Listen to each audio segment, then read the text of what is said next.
Nag-order nga pala sila mo ng mga groceries namin, yung mga kailangan namin dito sa bahay. Kaya kailangan kong i-arrange muna ito mga guy.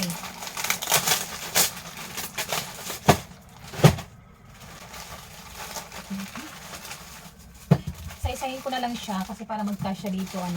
By the way guys, yung sa taas nga po pala ay higaan ko yan. Kaya dito, hindi talaga ako pwede magdala ng kung ano-ano or mag-stock ng kung ano-ano mang gusto kong bilhin para sa sarili ko dahil talagang kasya lang dyan ang katawan ko. At eto namang pinaglalagyan ko ng mga groceries ay para lang talaga to sa mga paglagyan namin ng pangangailangan namin. Yung mga stocks, yung mga lagayan namin ng bigas, or mga lagayan namin ng mga panglinis, lahat kung ano-ano para sa kanila. So, yung akin talaga guys is nasa taas lang. Kaya hindi talaga ako basta-basta nakakabili dito ng kung ano-ano mga gusto ko. Bibili lang ako ng pasikreto mga biscuits na nilalagay ko sa higaan ko. Pero syempre, pasikreto yun. Bawal kasi talaga.